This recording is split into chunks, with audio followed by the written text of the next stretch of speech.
young assistant professor, and I was enraged at that time. But anyway, the fact of the matter is such a book was written that was nobody expected that India could do something like that. But our institutional quality was good, so we did it.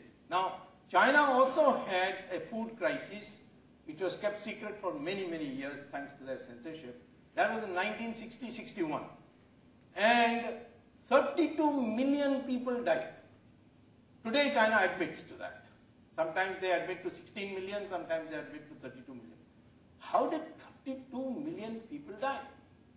And I did ask the topmost Chinese leader about this, who was that time a very important minister or party office bearer, general secretary of the party, or secretary general of the party as it was called those days, Deng Xiaoping.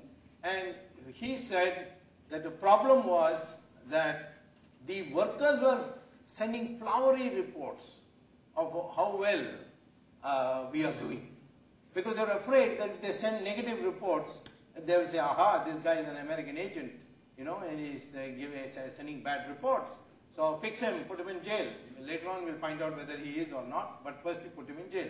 Now that fear made the cadres, send glowing reports. There were no other institutions which could inform the Chinese leadership.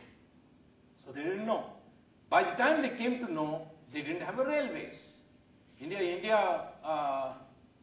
of course benefited from the British laying down the railways, but now no thanks to the British, because they didn't allow Indians to set up those railway lines. In fact, the first Indian asked for set a railway line in 1838, but the government of then British government wouldn't allow it. In 1854, they started some small railways because, and then they started expanding. When in 1957, they found this great mobilization of peasants in India, the so-called, the first War of Independence, which the British sneeringly call as the Mutiny of India. This War of Independence frightened the British, and that's why they decided to lay railway lines, and then they made Indians pay for it in a way which no investment in the world has been. Namely, they said for 99 years, India would pay Britain a minimum of guaranteed 4% return on the investment. Even though Indians were ready to, fund the whole thing and do it, no Indian was allowed. And the British built it. And then, just in case you get fresh ideas that if a train can go this way, it can come this way also. Therefore, they changed it to some places meter gauge, some places broad gauge, some places narrow gauge, and totally different locomotives to be produced for that, all in Britain, nothing to be produced in India.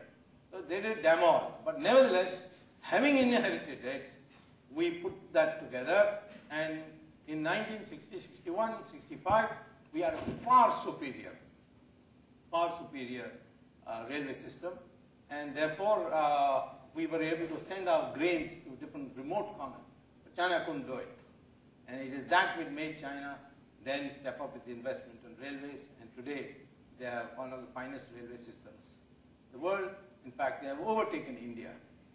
Lalu Yadav has impressed all you MBAs, but you MBA fellows, I think, will be impressed by Enron's accounting also. Lalu's accounting is totally Enron's accounting, I must tell you. You'll realize one of these days, because he has certainly, I will not say that he has not introduced trains. I will not say that he has not improved the services on the trains, but the profit that he has shown is pure Enron type profit. Enron did know, all of you. They created a parallel account. So his is also a parallel account and reclassification and so on. And there's no new rolling stock coming in. So another 2-3 years, the wear and tear and depreciation is going to create an explosion. But he won't be around that time. So as a minister. So therefore, it will be blamed on the future government. So anyway, the fact of the matter is that railways, the institutional quality India has, is superior to China's, and therefore when you have a crisis, you will be able to overcome it. Now, Now comes the main question, which is, in what way, if a crisis comes in India or China, it is going to come, so that we can know where to move our 5 brigades. First is, as far as India is concerned, it will come through a budgetary collapse. Either there will be a terrible inflation, or the government will have to say one day, we are not going to pay government servants their salaries. Of course, many people will say the government servants don't deserve any salaries, they don't do any work anyway. Why pay them salaries? But then they've got to eat. So that kind of situation. Why do I say that? If your library has budget documents, do you have budget documents in your library?